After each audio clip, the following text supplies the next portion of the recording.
Hey everyone, how are you all better? I hope all are doing well. So in last lecture, we have completed the first part of unit number 4. So now we are move on to the second part of unit number 4. Okay. So the second part of unit number 4 is capital market instrument. So total 5 instruments are given in this part. Okay, so one by one we'll try to discuss about all of it and all of our important topics which cover up almost 5 to 10 marks in your examinations. Okay, so let's start. First we'll discuss about question number 1, that is short note on call notice money market. સો જે question number 1 આપણને આપવામાં આવેલો છે તે છે call notice money market. એના ઉપર આપણે ટૂંક નોંધ આપવાની છે. Okay,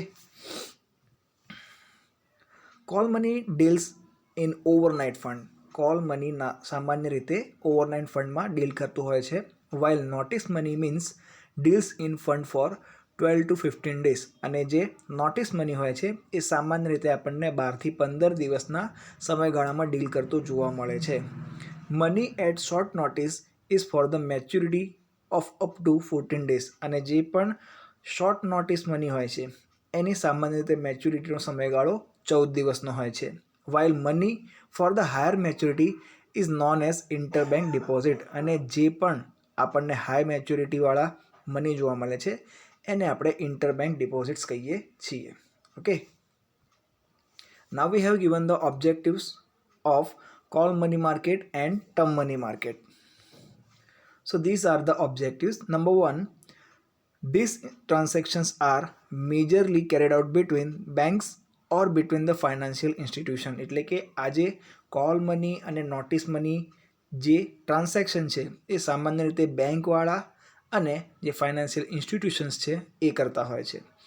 then number 2 is this is temporary source of finance for bank. અને આ શું છે? એક ટેમ્પરરી સોર્સ ઓફ ફાઇનાન્સ છે બેંક માટે. Term money is a temporary source to meet the emergence requirement of the money. અને જે term money હોય છે તે બેંકની જે ઇમરજન્સીમાં રિક્વાયરમેન્ટ હોય છે એને પૂરું કરવા માટેનું એક ટેમ્પરરી સોર્સ છે. Then last one is this includes 2 types of participants. આની અંદર 2 ટાઈપ્સ ઓફ પાર્ટિસિપન્ટ્સ જોવા મળે છે. One is exclusively deals in lending. એક છે જે શું કરે છે? ફક્ત લેન્ડિંગનું કામ કરે છે. વાઇલ અધર ઇન્ક્લુડ, જ્યારે જે બીજું છે તે બોથ લેન્ડર એન્ડ બોરોવર તરીકે પણ આપણને કામ કરતું જોવા મળે છે. Okay, so this are the objectives of call money market and term money market. Now we have given the characteristics of it. So characteristic માં આપણને આપેલું છે number 1, the maturity period in this transaction ranging from 1 day to 15 days. એટલે કે આજે call and notice money માર્કેટની અંદર પહેલો લક્ષણ આપણને કીધું છે કે એમનો જે મેચ્યોરિટી પીરિયડ છે એ 1 દિવસથી લઈને 15 દિવસ સુધીનો હોય છે. Number 2, these instruments are known as interbank call notice because it is mostly used by bank. એનું નામ આપણને આપેલું છે કોલ નોટિસ કારણ કે એનું સામાન્ય રીતે ઉપયોગ કોણ કરતું હોય છે? બેંક્સ કરતી હોય છે. Next one is there are also counted for SLR as required by RBI. એમની ગણતરી એસએલઆરમાં પણ થતી હોય છે કારણ કે એની જરૂરત કોને પડે છે? આરબીઆઈને પડતી હોય છે. Next one is RBI has removed the broker system. આરબીઆઈએ આના માટે જે બ્રોકરની સિસ્ટમ ચાલતી હતી એને બંધ કરી નાખેલી છે. And last one is the rate of interest depends upon the market force. અને આ જે કોલ મની છે અથવા તો નોટિસ મની છે એના ઉપર જે રેટ ઓફ ઇન્ટરેસ્ટ છે એ સામાન્ય રીતે માર્કેટ ફોર્સ ઉપર આધારિત હોય છે, જેમ કે ડિમાન્ડ અને સપ્લાય. ઓકે, પછી આપણને કીધું છે participants. Now we have given the participants for call and notice money market.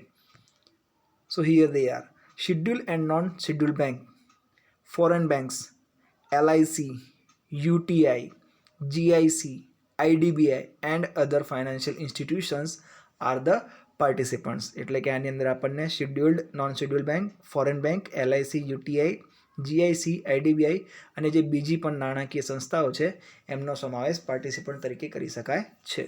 Okay, and now we have given the advantages of this call and notice money market. So as you all know, you'll be able to see only the points. For brief knowledge, you have to put your book beside this video and have to just go through it. So number one is high liquidity. So in that, the instruments are considered as highly liquid because they can be demanded or redeemed at any time on call, કારણ કે એમની ગમે ત્યારે demand થાય છે અને ગમે ત્યારે એને રિડીમ પણ કરી શકાય છે. This involves low maturity period, જેની અંદર આપણને low maturity period પણ જોવા મળે છે. This can be raised by the bank as and when an emergency arise, અને આનો ઉપયોગ બેંક એમને જ્યારે જરૂરિયાત ઊભી થાય છે ત્યારે તે લોકો કરી શકે છે. Then number B is safe security. In this transaction, only participants who are registered with RBI can participate. હવે એવી સંસ્થાઓ કે જેમનું રજિસ્ટ્રેશન્સ RBI દ્વારા કરવામાં આવેલું હોય તે જ આની અંદર હિસ્સો લઈ શકે છે. That is the reason, આ જ કારણ છે why this transaction is considered as a safer even through no return is done. એટલા માટે જ આને સૌથી સેફમાં સેફ ટ્રાન્ઝેક્શન ગણી શકાય છે, કારણ કે આની અંદર કોઈ પણ જાતનું લખાણ કરી લેવામાં આવતું નથી. Next one is profitable opportunity. This arrangement creates profitable opportunity for those banks who possess huge fund at the time when the rate of interest is high in the market. તો આ જે ઓપોર્ચ્યુનિટી છે એ કેવી હોય છે? બહુ જ મહત્ત્વની હોય છે એવી બેંક માટે કે જેમની જોડે હ્યુજ ફંડ હોય, એટલે કે ફંડનો જથ્થો વધારે પડતો હોય અને એ સમયે માર્કેટમાં જો ઇન્ટરેસ્ટના રેટ ઊંચા હોય તો. Okay, then third one is given profitable opportunity. This arrangement create profitable opportunity for those banks who possess huge fund at the time when the rate of interest is high. As I said, sorry, once again I am repeating this point because I have some disturbance. So આ પોઈન્ટની અંદર આપણને કીધું છે કે આ જે તક છે એ બેંક માટે સારામાં સારી ગણી શકાય છે જો એવા સમયે માર્કેટની અંદર ઇન્ટરેસ્ટનો રેટ હાઈ આપેલો હોય. Okay, and last one is compliance with SLR requirement. So under RBI guidelines, all the banks are required to maintain statutory liquidity ratio, જેનું short form છે SLR. This requirement needs to be reported on every Friday, અને આ જે requirement છે એ દર શુક્રવારે report કરવી ખૂબ જ જરૂરી હોય છે. Call money arrangement is counted for SLR requirement, અને જે કોલ મની અરેન્જમેન્ટ હોય છે એને SLRમાં ગણતરી કરવા માટે ખૂબ જ જરૂરી ગણવામાં આવે છે. Okay, so this are the advantages. Now we have given the disadvantages of it. So ડિસએડવાન્ટેજના પણ પોઈન્ટ તમને સ્ક્રીન ઉપર જોવા મળે છે. There are 3 disadvantages. In that, number 1, lack of even development. So in that, in India, the call money market is not developed evenly. આપણા દેશની અંદર, ઇન્ડિયાની અંદર કોલ મની માર્કેટ એટલું બધું ડેવલપ થયેલું નથી. It is developed only in the metro or mega cities like Mumbai, Kolkata, Chennai, etc. એનું ડેવલપમેન્ટ આપણને ખાલી આપણા ઇન્ડિયાની અંદર જે મેટ્રો અથવા તો મેગા સિટી આપણે કહીએ છીએ એવા મુંબઈ, કોલકાતા અને ચેન્નઈમાં જોવા મળે છે. It is yet to be developed in the rest of the part of country, અને ઇન્ડિયાના બીજા ભાગોમાં હજુ એનું ડેવલપમેન્ટ થવાનું ખૂબ જ ઓછું પ્રમાણ જોવા મળે છે. એના પછી છે number 2. The next point is number 2, that is lack of integration. In India the call money market is not fully integrated. This becomes hurdles. આના કારણે શું બની જાય છે? એક પ્રકારનું હર્ડલ બની જાય છે in the development of market. there exist many market which are not properly integrated, અને આપણા ઇન્ડિયાની અંદર ઘણા બધા એવા માર્કેટ છે કે જે પ્રોપરલી ઇન્ટિગ્રેટેડ થયેલા નથી. Okay, and last one is volatility. That is, the call money market is the highly volatile.